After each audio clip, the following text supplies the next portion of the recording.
Hey everybody, this is Danny with Legendary Muscle, and today I'm here once again with Bob in his 1937 Ford Cabriolet. Thanks for being on the show again. Oh, Danny, it's been wonderful. We've enjoyed having you here. It's been fun. And we've been fortunate enough to meet you guys, and I'll tell you, you guys got a great car collection, you and your wife. The beauty of that car collection, though, a lot of people don't understand. People think that we bought them the way they are. Mm-hmm. Eileen and I aren't that financially established to be able to go out and buy these things finished. So all three of these vehicles have been bought with some either need of serious repair or finishing and whatever. Mm-hmm. And just so everybody understands, there's a love of the product, a love of doing what I do, and making the things representative again of what they originally were. Yeah, and it gets your own personal touch into it as well. Yeah, exactly. Right? Yeah, so this car right here, this is a glass car, right? That's correct. It's actually a replica 37 Ford. It's a Downs body car. Downs is pretty well known for doing fiberglass cars. Okay. And as it turns out, the individual that physically built this car, mm-hmm. His name is Mike Griffin. He's from south of here, quite a ways. Anyhow, he was somewhat of a friend of Jim Downs.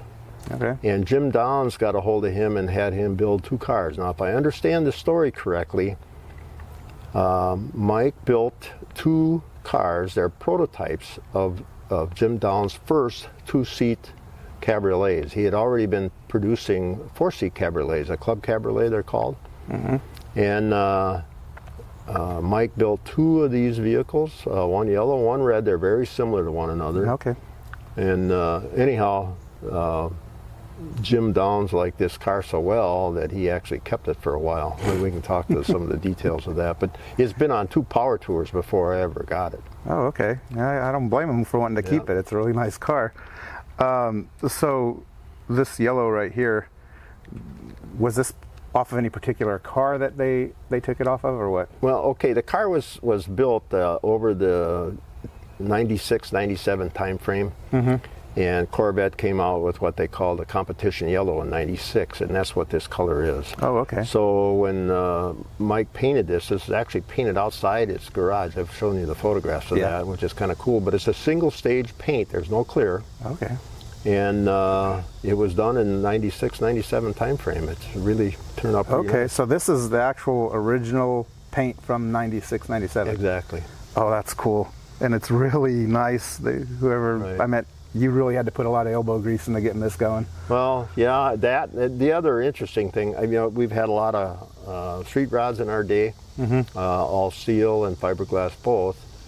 And over time, I've kind of began to favor the fiberglass for one reason and one reason only, is that you can do some neat paint work on metal. Yeah. But boy, you got to have all your ducks in a row, because all it takes is of a little bit of, because that old metal is just that, old metal, and it's hard to get all the imperfections out of it, and you have spoils that happen in a relatively quick period of time. Yep. Not the case with fiberglass. Yeah. Fiberglass is a lot more, it's obvious more here. As old as that paint is, it still looks like it was fresh. Mm-hmm. So this car, what kind of frame does this sit on? Okay, Jim Downs also produced frames, and this particular car has a custom Jim Downs frame that they built specifically for this car. Like I said, this was, I believe, a prototype, and at the time, even though it's a replica, there's simple little changes done to this thing. Obviously, the top's been chopped, but the doors from a stock body car, the doors have been stretched 2 inches. Okay. The headlights have been rolled down slightly on the front of the fenders. Because if you look at a stock 37, these stand up a little bit higher and a little more proud. Okay. This kind of blends in and makes it look a lot more custom. What about your brake and suspension that you have on this? Because obviously this has got a nice stance to it. Yeah, fortunately that stuff was on there when I acquired a car. I should add that when we got this car, it was really rough. The previous owner had it for 10 years, and it wasn't cared for very well, and it hadn't even been run in the last 2 or 3 years. It just sat in his garage because the guy unfortunately became ill and was on oxygen and stuff. So Anyhow, long story short, a lot of things were done to it by this individual, had other people work on it, and wasn't done right. But one of the things that didn't work well on it was the brakes. I mean, it was bad. And because it had sat so long, when I got it back home here, I ended up having to replace the master cylinder. It was full of crap, and redo some of the brake lines and stuff on it. That, along with the fact that I upgraded the brake pads, the disc brakes that are on here were on here when I bought the car. Okay.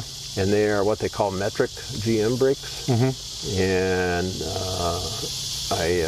like I said, I put performance pads and stuff on it, and by the time I fixed some of the other brake problems on it, the brakes really work well now. Okay. And it was scary to drive when I first bought it. I mean, the brakes were terrible. So, speaking of when you first bought it, how did you ever come across this? Oh boy. Eileen and I, we've had, like I said, a number of street rods before. In fact, earlier, when we first came to Florida, I had a 32 coupe that somebody wanted worse than I did, and it went to Orlando, and now it's somewhere up in Ohio, I think. But when I sold that, I bought a 37 Cabriolet, but it was a club Cabriolet. Gotcha. That was all Ford, and so somebody wanted that car, and it left, and then we had a 35 Chevrolet coupe that, again, somebody wanted worse than I did, and I wasn't proud, so I took the money and let it go. Right. So we were out looking for another 37 Cabriolet, and I found a Club Cabriolet down near Miami that we were really interested in. And by accident, I stumbled onto this, an ad, and just before we were getting ready to make plans to go to Miami to look at this other car. And I had photographs of it, and Eileen said, well, you don't want a yellow car, do you? You want a yellow car? And it took a little bit of persuading, but we went to look at the car. And like I said, it was rough. But she commented as we drove in the driveway, oh, that's kind of cute. So anyhow, the guy wanted way too much money for it. And as it turned out, I probably paid more than I should have for it also. But we managed to talked to him for a while, and then I left, went down and looked at the other one, and we both agreed that I wanted to gamble on this one, even though it needed a lot more work.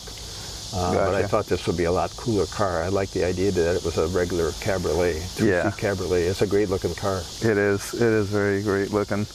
Now I'm seeing over there the interior. What do you got going on with the interior? I mean, that looks really nice, even with the paint, the paint and the color of the interior that it has. But those seats, obviously, they're not. No, that's all custom. And again, that was all done back in the 90s. And it's a cocoa or mocha color, I think they call it, the leather. And the seats are out of a Mustang. I can't tell you exactly what year, but they have full power. Okay, so electric seats in it too. Oh yeah, lumbar adjustments. I mean, it's pretty nice stuff. Unfortunate thing is that again, the car was built like in 96, 97. Gotcha. The seats probably came out of an older Mustang, much older than the time frame that this was built. So not using the power functions on them for a long period of time. They're a little reluctant to work once in a while, but overall, everything still works. So the seats are power, and I'm seeing you got your door handles they're shaved. So I'm assuming you got. Everything's remote. Everything's remote. Yeah. Even the windows and everything. You have to understand the secret handshake to get in and out of that thing.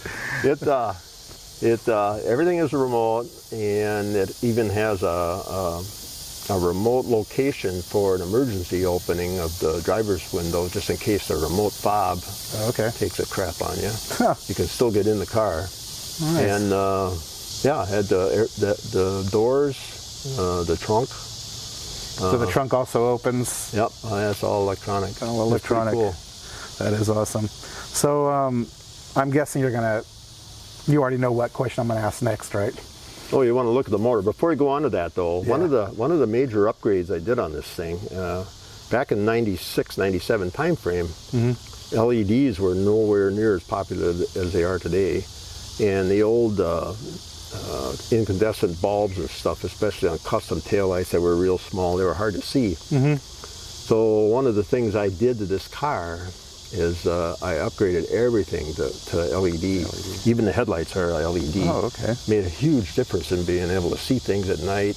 Oh, yeah. Plus, Eileen followed me around, and when that first week we had it, I put a couple miles on it after I made it kind of roadworthy. And she said to me, she said, I can't see them taillights at all. When you put the brakes on, I don't see them. So obviously I had to upgrade all of that. So the LED part went so far as even the interior lights are LED. And in the winter months, I've got LED lights under the hood, and that's all wired into the courtesy lights. So when you're at these winter shows where it gets dark before you go home, people want to see inside and whatever. Okay. I turn the interior lights on and that under hood lights on. So now you want to look at that, right? Yeah. Once again, he wants to look at my trade secrets. I mentioned in the two earlier films that we did that I'm kind of anal about function. Yep. And I'm okay with seeing wires and stuff as long as it's done neatly. This car here kind of goes against the grain here because it was a show car. So you're going to see things are neat and tidy underneath the hood. So much so that when I put cruise control in here, instead of having the cruise stuff all underneath the hood, I managed to squeeze it all underneath the dash, and it pulls on the throttle linkage from inside the car. So I wouldn't have to screw up what was done here at the beginning. So let's take a look. All right. Okay, Bob, what do you have over here? I see Corvette written down there. Yeah, it's pretty cool. This is built Ford tough with Chevy stuff. As I mentioned, you know, I'm usually wanting to look at the mechanical things and electrics and wires and whatever. And this car was originally built as a show car, so when Mike Griffin built it, obviously he paid attention to hiding things. As you can see, the firewall has only one thing sticking out of it, and that's the throttle cable, and that's it. Yeah. So when I added cruise control to it and all of that, I forced myself to make certain I packaged that inside the car so it didn't disrupt what was already done here. Gotcha. So I did pay close attention to what I normally don't do. So the engine was new. It was a crate engine from GM, and the transmission. Okay. They're 96 Corvette. 96 Corvette, right. And it's a 4L60E. The engine was, like I said, a crate engine, and Corvette in 96 made 300 horse. They shipped it off to a place called Street and Performance, and they did some very minor modifications to it, and to my belief, it made like 325 horsepower. Okay. So it wasn't big change, but enough to kind of wake it up a bit. And this car only weighs like 2,600 pounds, so it don't take a whole lot of power to move it along. It's pretty cool. Exactly. And the other interesting thing is that it's got I had to put a rear end in it when we first got it, and I ended up it's got an 8-inch Ford, but I put a 276 rear gear in it. It's an open rear end. Okay. Now you're going to ask why. Most hot rodders want 411s and all this other stuff, but we use this car for traveling. Okay. It's been in a lot of places. And the way it's set up right now, believe it or not, I've gotten as high as 26, 27 miles per gallon with this thing running 70, 75 miles an hour down the highway. So wow. It's a wonderful car for that. And just chasing it around here locally, I very seldom get less than 20 miles to the gallon. So what kind of transmission does this have? It's a 4L60E, which is an electronic controlled, pretty much like a 700R, 704R. R4, whatever. Anyhow, they're the same except it's all electronic. Okay. So you set the shift points and whatever by computer to make the thing work. So I'm looking in here, and I'd hate to be the mechanic that have to work on this car because it looks deep. Yeah, and doesn't look very accessible. I mean, how do you get it around? Actually, it's very easy to work on. These side panels are held on with 4 fasteners each. So 4 small fasteners, 2 here and 2 at the bottom. Okay. And the side panels come off, and you've got great access to almost anything you want. Okay. Fortunately, it's been reliable enough. I haven't had to do much.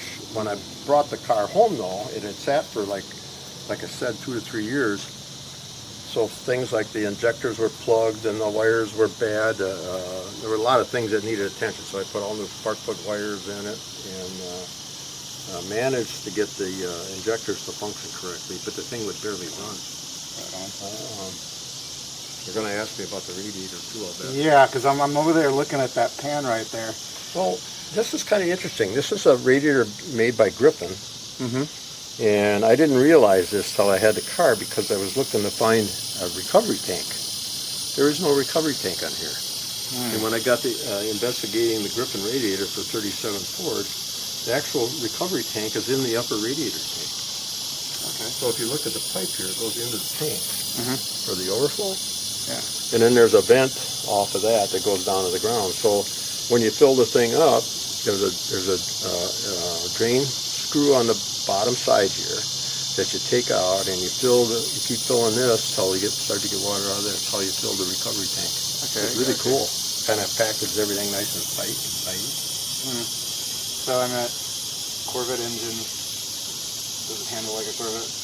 Oh, it runs great. Yeah. You're gonna be surprised. The suspension and stuff on this car, like I said, is a custom done by Jim Downs, his fabrication company, and it's all modern. It's got two big control arms on the front. It's coilovers front and rear. Okay. 4-link, unparalleled 4-link rear suspension, so it handles and rides pretty nice. As low as this thing sits, I think you're going to find out how crazy nice the thing rides. You wouldn't expect it to ride. Okay, then. It's a great highway car. I think probably maybe that time has come. Well, yeah, let's take it for a spin. Okay. Well, Bob, I appreciate this ride that you're giving us one more time. This car is actually pretty roadworthy. Yeah, it is. It's not bumpy. It's not, nothing you'd expect if you thought about an older car. Right. But like you said, it's got a new and improved suspension and everything in it. So I'm looking at these gauges and everything. Are these the gauges that it came with when you got the car? No, they're not. This had Dakota digital gauges in it. It was just a thin strip, and all it was numbers. During the day, it's not so bad. You can tell what gauges is what because you can read the identifier for each individual gauge. At night, those don't light up. All you see is numbers. So in that regard, I hate those things. The other thing is that the majority of them didn't work when I first got the car. Within the first week, they all quit. And like I said, I didn't like them anyhow. And I wanted to make the car more traditional. That's why the steering wheel, this isn't the original steering wheel on it. I bought that. And the gauges came from Dolphin. And it gives it more of a traditional 30s look. I was wanting to find an aluminum bracket that didn't have the run and plunge on it because that kind of dates a little bit, but not bad. Overall looks a whole lot better. I like the functionality of these because if you got a gauge that fails, you replace the gauge that fails. Exactly. With the Dakota Digital, if you got a control board that takes a dump, you lose all the gauges. That is true. Which is not good. Yeah, and they were going for more of a retro mod, and you're kind of trying to keep it classic, right? Yeah, my thinking was that didn't even fit a 30s car. I mean, it just didn't make sense to me that you have something that modern, I'm going to use the term modern even though I don't care for them, in a car this old. I get it. I get why people want to do that, but it's just not my bag. Gotcha. And you got air conditioning in this one too, thank God. Oh yeah, and that didn't work when I bought the car. And that was one of the first things you have to address when you move to Florida. Yeah, I bet. You gotta have AC. The AC on my car went out once, and I was one day without AC, and I felt like I was dying already on the car. Yeah. The individual I bought this from, he had it for 10 years, and didn't take very good care of it. And I don't know who the hell he had doing his work for him. But he claimed that the air conditioning very seldom worked, and he got tired of taking it back all the time. And I thought I was going to have my hands full trying to figure it out. But as it turned out, what was really wrong with it was a simple wiring problem. It had a termination on one of the wires that was done poorly on the wire harness, and it had a real high resistance, and it wouldn't hold the damn relay in. So the relay kept clicking in and out all the time. Gotcha. And they kept replacing relays, thinking the relay was bad. Just like, And it was just a simple wire. Yeah. Shoot. So the top on this car, is this, now you said this was a top that came on it. Right. Right. How bad, I mean, it's an old top. How bad was it? Well, again, this guy didn't take very good care of it, and unfortunately he got sick. Some kind of a lung problem, form of cancer, and he had to carry along an oxygen tank or whatever. So the last 2 or 3 years he had the car, he had been trying to get rid of it because he couldn't take care of it anymore. So it sat inside his garage without the cover on, and he used it for storing stuff, the car. It was kind of bad when I looked at it. Oh, man. And because the garage door was open a good deal of time, the tree pollen turned the top almost black. It looked terrible, and it was just all scrungy looking. I don't know how else to describe it. So Eileen and I thought we were going to have to put a new top on it. That's how bad it looked. And like everything else, I get into it, and I wanted to save a buck here and a buck there. So I tried a bunch of different things trying to clean the top, most of which did not work well. And interestingly enough, there was one day I had to clean a spot on the carpet upstairs in the house for Eileen, and we got I can't think of the brand name, but it's a spot remover, carpet spot remover. And just for grins, I decided to try that on the top. It worked perfect. Nice. It really did a nice job cleaning the top. So you're able to save the top. I was able to save the top, and it's a Hart's cloth top. I mean, it was not a cheap top when they put it on. So I meant the car rides great. It's got a modern feel to it. It feels pretty responsive. Oh yeah, it's very responsive. Oh yeah, very responsive. It only makes like 320 horse, but the car don't weigh nothing. Yeah, it weighs like 2,600 pounds wet. So what's the furthest that you ever driven? Have you ever driven this car? All right, we've had the car now a little over 4 years, and in the last 4 years, twice Eileen and I drove this all the way up to Minneapolis, St. Paul for back in the 50s. Minneapolis. Along with that, we've had it to Louisville, Kentucky for the national, the NSRA national there. We had it at a national in Louisiana. In fact, that's where I won the award for what they call low lid lane. It's for chopped top cars. This car got picked for that award, which is neat. I mean, a car this old is still won the national award. I mean, it was on a couple of magazines too, right? Oh yeah. When Mike Griffin, the guy that actually built the car for Jim Downs, he was, like I said, a good friend of Jim Downs, and he built 2 prototypes for Jim. This was one, and another one was red. They were pretty much the same except for color. Yeah. So this was Downs Body's first attempt at a 2-seat cabriolet. They were already doing club cabriolets, which has a back seat. So these were prototypes, and when this was done, Mike Griffin took it on tour for that first year, so it's seen a lot of shows, won a lot of awards, not to mention it had been displayed in a lot of different magazines. And Jim Downs liked this particular car so well, he decided to hang on to it for a while. Him and his wife drove this, and they had it actually on 2 different power tours, so it's been around. It's done a lot of driving. It's a great driving car for an old 37. And it is pretty comfortable.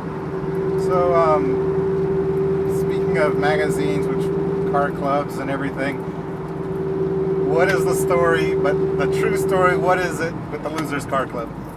All right, the Losers Car Club is kind of an interesting story, although all onto itself. That started quite a few years ago by having just a bunch of friends.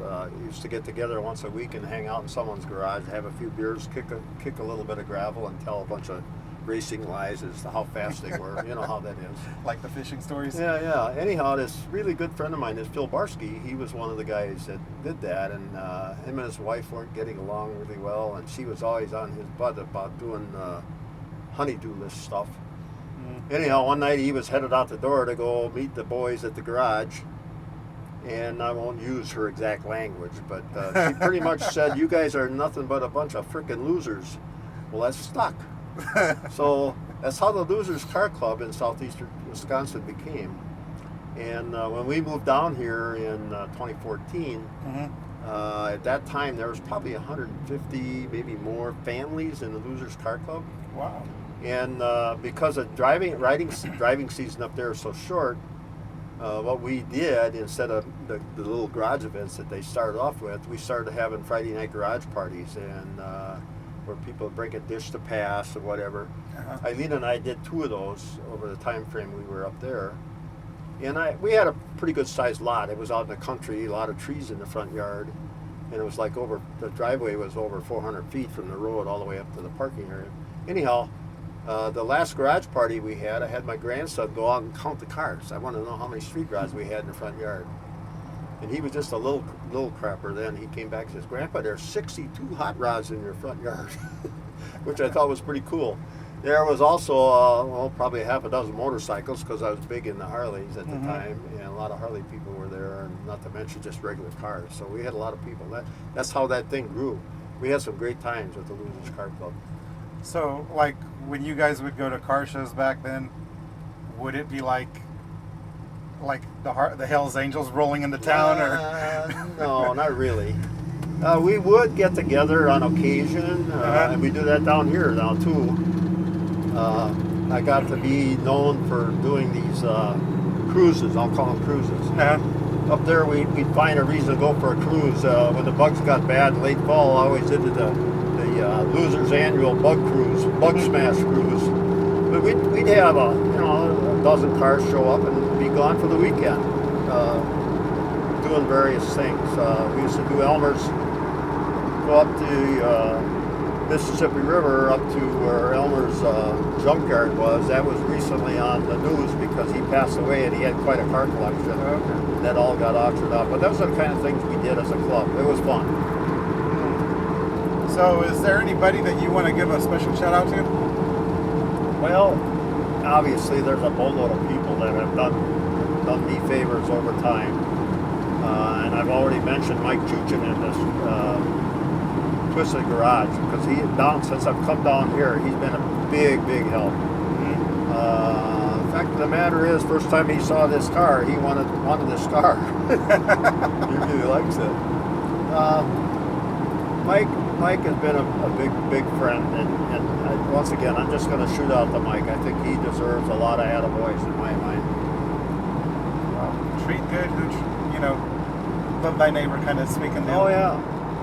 Scratch my back, I'll scratch yours. He's good at that. Well, everybody, if you like this episode, like and subscribe. From Bob to Danny, we'll see you later. Glad to have been a part of your life. It was fun. Me too. Yeah.